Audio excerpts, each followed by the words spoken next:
Hello student, welcome back to my YouTube channel Shivam study knowledge. Student, आज की इस video में हम क्लास 12 नागरिक शास्त्र के जितने भी स्टूडेंट हैं और इस बार 2024 में नागरिक शास्त्र का पेपर देने वाले हैं, तो हम उनके लिए लेकर आए सभी महत्वपूर्ण प्रश्न, यानी सभी महत्वपूर्ण प्रश्न उत्तर आज की इस वीडियो में हम आपको बताने वाले हैं।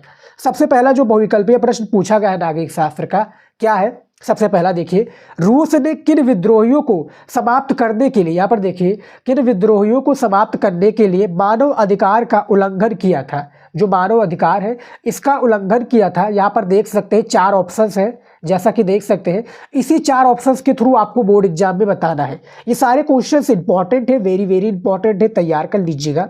यहाँ पर देखिए, जो ये क्वेश्चन है पहला, इसका जो राइट आंसर हो जाएगा वो आपका चेचन हो जाएगा। इनमें से ए विकल्प बिल्कुल करेक्ट है स्टूडेंट, याद रखिएगा। देखिए दूसरा क्वेश्चन क्या पूछा गया है, पूंजीवादी और साम्यवादी दुनिया की विभाजक, ये दुनिया की विभाजन का प्रतीक किसे माना जाता है? जो पूंजीवादी और साम्यवादी है। ए आपका रूस को, बी अमेरिका को, सी बर्लिन की दीवार को, या भारत को।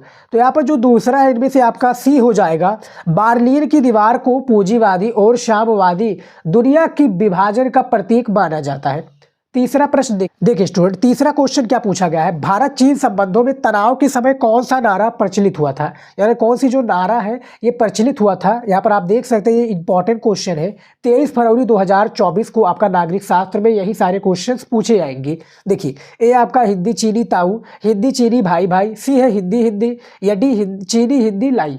यहाँ पर जो कॉन्सेप्ट है सारा क्लियर होगा स्टूडेंट। ये सारे क्वेश्चंस जो है मैं बता रहा हूँ ये आप लोगों को पता होगा, क्योंकि हमने ये ऑलरेडी करा चुका हूँ। तो इनमें से बी आपका राइट आंसर हो जाएगा, हिंदी चीनी भाई भाई, जो कि भारत चीन संबंधों में तनाव के समय ये नारा जो है प्रचलित हुआ था। समझ में आ गया? देखिए अगला क्वेश्चन क्या है, देखिए चौथा क्वेश्चन देखिए, अमेरिका के मुकाबले, देखिए अमेरिका के मुकाबले सत्ता के विकल्प के रूप में कौन सा संघ या देश उभर कर सामने आए हैं? यहाँ पर ऑप्शंस में देखिए, ए आपका यूरोपीय देश, बी भारत व चीन, सी आसियान, या डी ये सभी।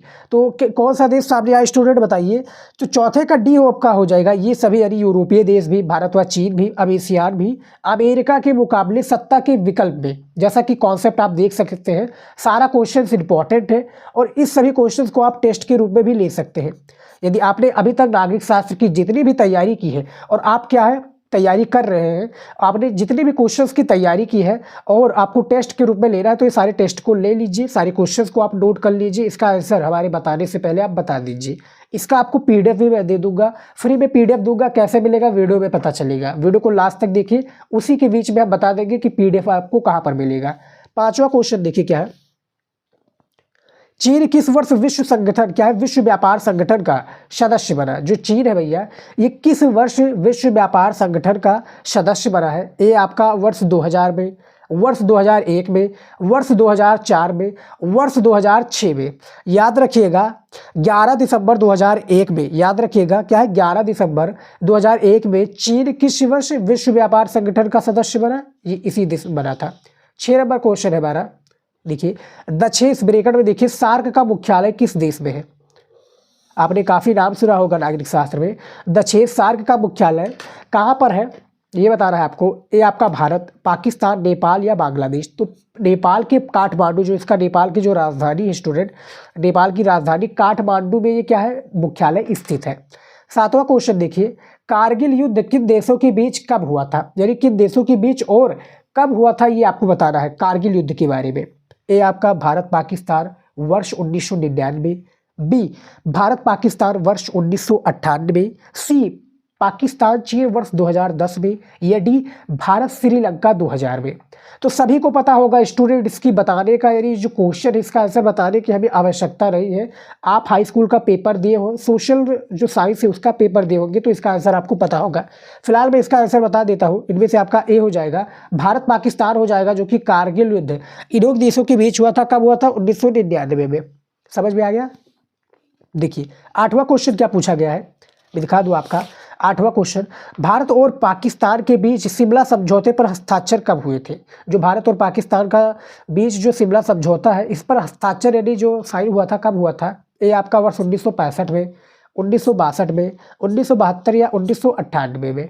तो इसका जो राइट आंसर हो जाएगा स्टूडेंट 8वें नंबर का, आंसर सी हो जाएगा, 1972 हो जाएगा, यानी 1972 आपका हो जाएगा सी, बिल्कुल करेक्ट आंसर।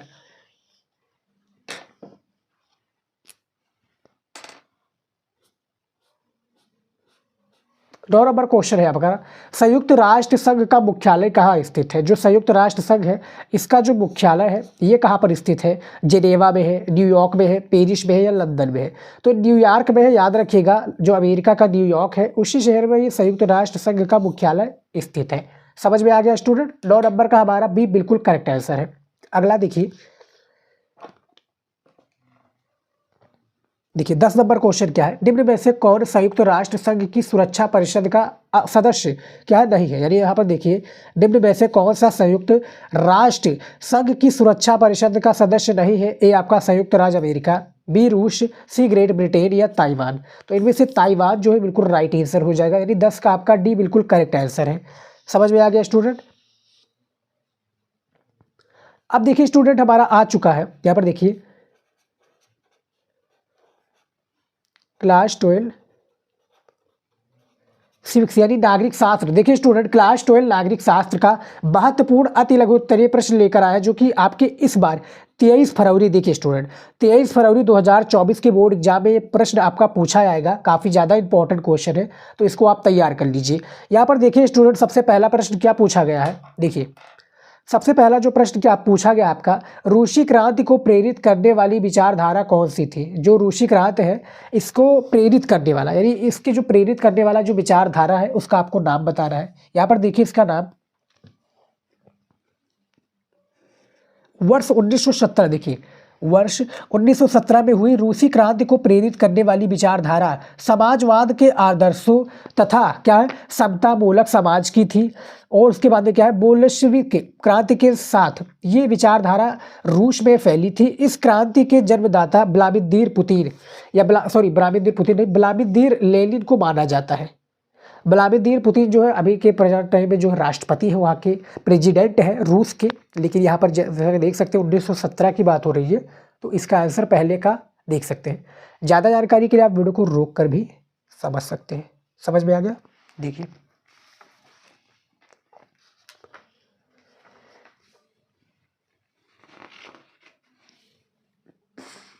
दूसरा प्रश्न, देखिए यहाँ पर CIS का पूर्ण रूप लिखिए। जो आपका CIS है इसका हमें पूर्ण रूप लिखना है। इसके बारे में पूरा डिटेल में इसका आंसर देना है, एक प्रकार से इसका फुल फॉर्म बताना है। हमें क्या बताना है स्टूडेंट? Full form. देखिए CIS का पूर्ण रूप देखिए क्या है?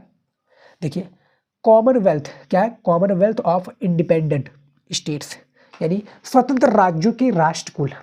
इसका हिंदी में रूपांतरण होता है, क्या है? स्वतंत्र राज्यों की राष्ट्रकुल है। और इसका जो इंग्लिश में इसका जो फुल फॉर्म है, कॉमन, क्या है? Commonwealth of independent states.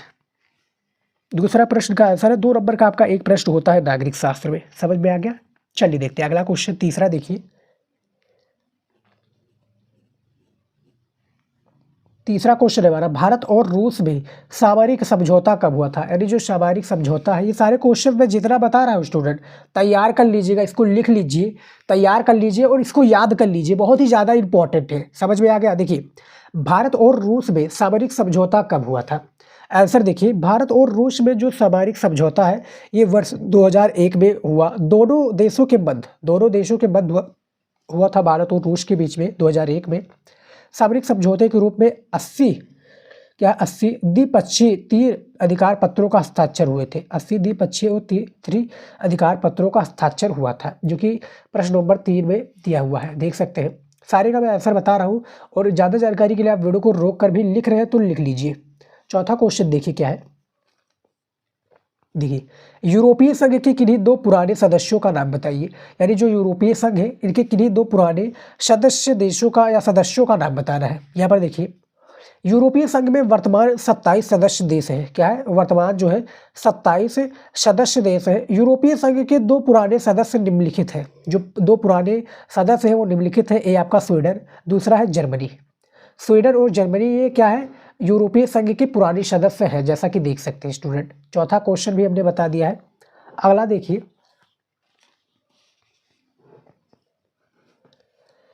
पांचवा प्रश्न है हमारा, आसियान के संस्थापक सदस्य देशों का नाम लिखिए। यानी जो आसियान के संस्थापक सदस्य देश हैं इनका हमें नाम लिखना है। देखिए, वर्ष 1967 में 5 देशों ने बैंकॉक घोषणा पत्र पर हस्ताक्षर कर दक्षिण पूर्वी एशियाई संगठन, जिसको हम आसियान भी कहते हैं, की स्थापना की। ये 5 देश क्रमशः जैसे मलेशिया, इंडोनेशिया, फिलीपींस, सिंगापुर और थाईलैंड थे, जो कि आसियान के संस्थापक सदस्य थे। स्टूडेंट, कब हुआ था? 1967 में हुआ था। किसके बारे में? जिसको हम आसियान कहते हैं। देखिए स्टूडेंट, ये हमारा आसियान हो गया। देखिए, AASEAN, आसियान, जिसका जो हिंदी में रूपांतरण होता है दक्षिण पूर्वी एशियाई संगठन। समझ में आ गया? आसियान के संस्थापक सदस्य देशों का नाम बता दिया, Malaysia, Indonesia, Philippines, Singapore, Thailand. समझ में आ गया? पांचवा का हमने आंसर दे दिया है। अगला देखते हैं, 6 नंबर क्वेश्चन। देखिए, ये सारे 2-2 नंबर का क्वेश्चन है, काफ़ी ज़्यादा इंपॉर्टेंट है। देखिए, 1-1, 2-2 नंबर से ही हमारा 100 नंबर कंप्लीट होगा, तो 1-1, 2-2 नंबर छोड़ना नहीं है। जितने भी मैं प्रश्न बता रहा हूँ तैयार कर लीजिए। 101% यही सारे क्वेश्चन आएंगे आपका 23 फरवरी को। समझ में आ गया? और भी मैं जो टॉपिक वाला वीडियो तैयार करा रहा हूँ उसको भी आप तैयार कर लीजिए। जितने भी स्टूडेंट क्या है 95 या 85% लाना चाहते हैं, उसको सारे क्वेश्चंस को आप तैयार कर लीजिए। बोर्ड में यही सारे क्वेश्चंस आपके पूछे जाएंगे। देखिए 6 नंबर क्वेश्चन में कि 1970 के दशक में चीन या 1970 के दशक में चीन की नीति में क्या बदलाव हुए। चीन का जो नीति है इसमें बदलाव क्या हुआ, इसके बारे में हमें बताना है। इसका आंसर देखिए क्या है।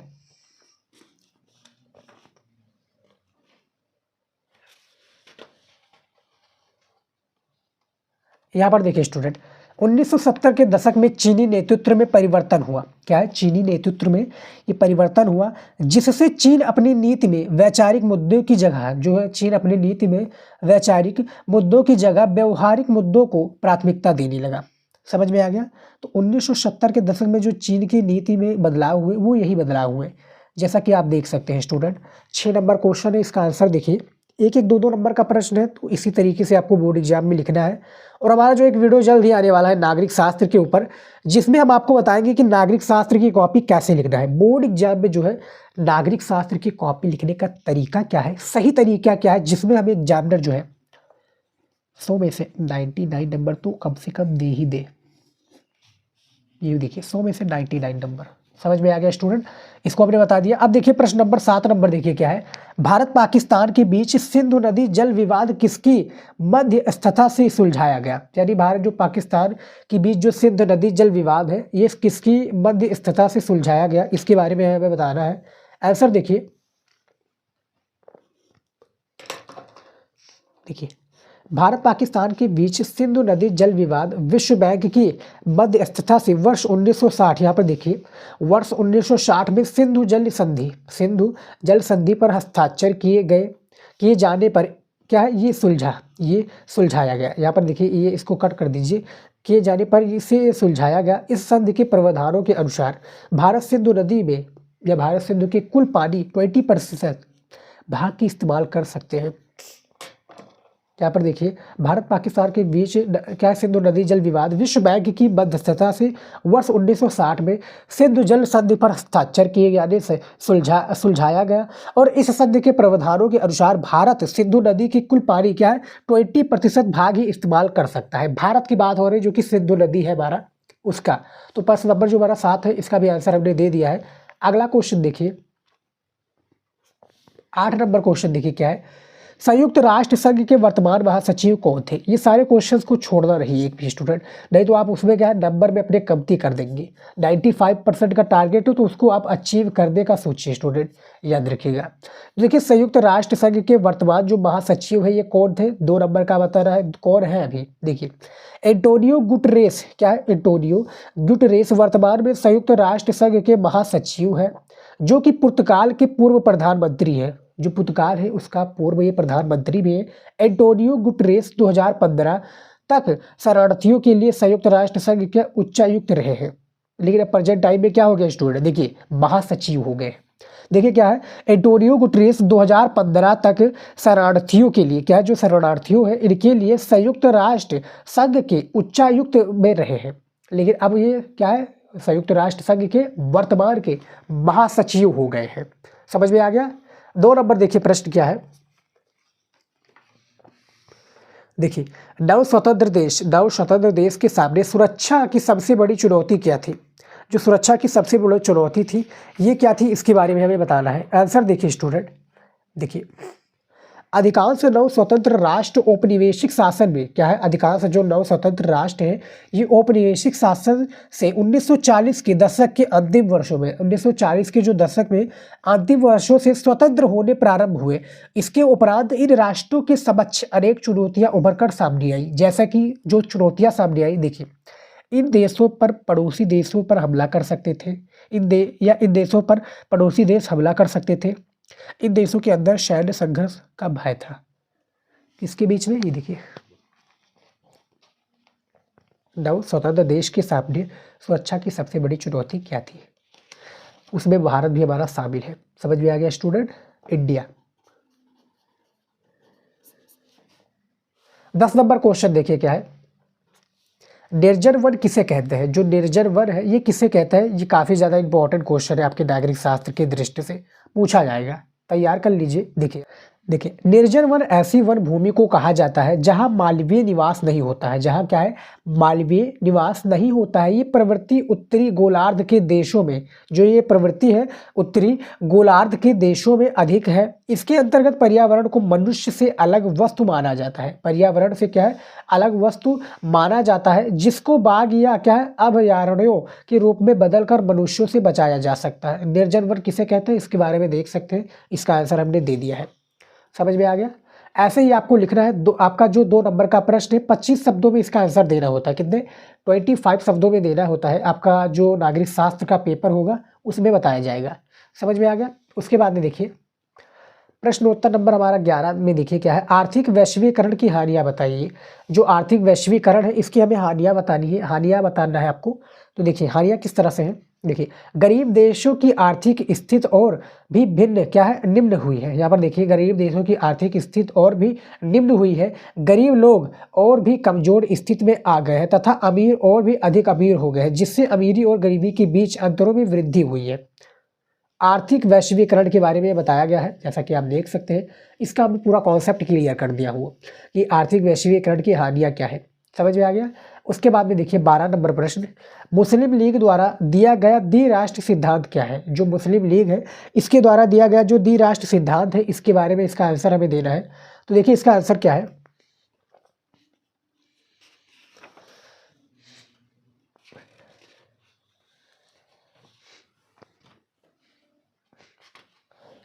देखिए द्विराष्ट्र सिद्धांत के अनुसार भारत हिंदू, देखिए क्या है, द्विराष्ट्र सिद्धांत के अनुसार भारत हिंदू और मुसलमान दो कौमों का क्या है, दो कौमों ब्रैकेट में देखिए धर्म समुदाय का देश है तथा इस आधार पर इसका विभाजन भारत और पाकिस्तान के रूप में होना चाहिए। यहाँ पर देखिए द्विराष्ट्र सिद्धांत के अनुसार भारत हिंदू और मुसलमान दो कौमों का यानी धर्म समुदाय का देश है, जैसे मुसलमान भी रहते हैं और हिंदू भी रहते हैं। तो तथा इस आधार पर इसका विभाजन भारत और पाकिस्तान के रूप में ये होना चाहिए। भारत और पाकिस्तान के रूप में क्या है, होना चाहिए। दूसरा प्रश्नोत्तर 13 देखिए, हैदराबाद के लोगों ने आंदोलन क्यों किया? ये सबसे नंबर हमारा तीसरा या 13 नंबर क्वेश्चन है। देखिए हैदराबाद का शासक निजाम लोकतंत्र की स्थापना का विरोधी था तथा वो जनता को अधिकार नहीं देना चाहता था। यहाँ पर देखिए क्या प्रश्न पूछा गया है, हैदराबाद के लोगों को, जो हमारा भारत का हैदराबाद है, हैदराबाद के लोगों ने आंदोलन क्यों किया? हैदराबाद का शासक निजाम लोकतंत्र की स्थापना का विरोधी था तथा वो जनता को अधिकार नहीं देना चाहता था कि इसीलिए वहाँ के लोगों ने इसके विरुद्ध आंदोलन किया। समझ में आ गया? 14 नंबर प्रश्न देखिए क्या है, देखिए राजकुमारी अमृत कौर स्वतंत्र भारत के पहले मंत्रिमंडल में से कौन सी मंत्री बनी? यानी जो राजकुमारी अमृत है ये कौर जो है, जो स्वतंत्र भारत के पहले जो मंत्रिमंडल में कौन सी मंत्री बनी, इनके बारे में हमें बताना है इसका आंसर। तो इसका आंसर देखिए क्या है, देखिए राजकुमारी अमृत कौर संविधान, देखिए राजकुमारी जो अमृत कौर है सभा की सदस्य बनी, संविधान सभा की क्या है सदस्य बनी थी। ये स्वतंत्र भारत की पहली मंत्रिमंडल में स्वास्थ्य मंत्री बनी तथा इस पद पर वर्ष 1957 तक रही। यानी किस पद पर बनी थी? यानी पहले मंत्रिमंडल में स्वास्थ्य मंत्री बनी तथा इस पद पर 1957 तक ये पद पर कार्य किया। समझ में आ गया? इनकी जो कार्य सीमा थी 1957 तक थी। देखिए 15 नंबर प्रश्न देखिए, हमारा आखिरी प्रश्न है इस वीडियो का, जो कि अति लघु उत्तरीय प्रश्न है नागरिक शास्त्र का, जो कि 2 नंबर का आपका एक प्रश्न पूछा जाता है। देखिए विकास, यहाँ पर देखिए 15 नंबर प्रश्न क्या पूछा गया कि विकास से आप क्या समझते हैं, जो विकास है इससे आप क्या समझते हैं। इसका आंसर देखिए, विकास लोगों, क्या है विकास, लोगों, देश या मानव जीवन के रहन सहन का स्तर ऊंचा उठाने की प्रक्रिया है। और औद्योगिकीकरण, यहाँ पर देखिए औद्योगिकीकरण, औद्योगिकीकरण व आधुनिकता के मामले में आर्थिक स्तर को ऊंचा उठाना, जो कि जीवन के स्तर के विकास से पहचानी जाती है। क्या है, विकास से पहचानी जाती है, इसी को हम विकास कहते हैं। नागरिक शास्त्र की भाषा में इस शब्द का दिया हुआ है आंसर, जैसा कि आप देख सकते हैं। तो स्टूडेंट आज के इस वीडियो में क्या है, हमने जो है काफ़ी इंपॉर्टेंट क्वेश्चंस पढ़े जो कि नागरिक शास्त्र से रिलेटेड थे। तैयार कर लीजिएगा, बोर्ड एग्जाम में आएगा। 15 हमने क्या है अति लघु उत्तरीय प्रश्न बताया है नागरिक शास्त्र का, और क्या है 10 हमने बहुविकल्पीय प्रश्न बताया है, जो कि काफ़ी ज़्यादा इंपॉर्टेंट है। और भी मैं बहुविकल्पीय प्रश्न बताता रहता हूँ। इसका PDF कैसे मिलेगा, इसके PDF के लिए आपको करना क्या है, सिंपली से करना कुछ नहीं है, इंस्टाग्राम पर आइए, वीडियो का लिंक भेज दीजिए। इंस्टाग्राम पर आइए, इस वीडियो का लिंक भेज दीजिए, सर बताइए कि सर इसका PDF हमें दे दीजिए। आप बताएंगे कि सर आप हमें इसका PDF दे दीजिए, वीडियो के साथ में आइएगा ताकि हमें प्रॉब्लम ना हो ढूंढने में, हम तुरंत आपको PDF दे देंगे, कोई डाउट नहीं है। तो स्टूडेंट आज की इस वीडियो में इतना ही, मिलता है नेक्स्ट वीडियो में। जय हिंद।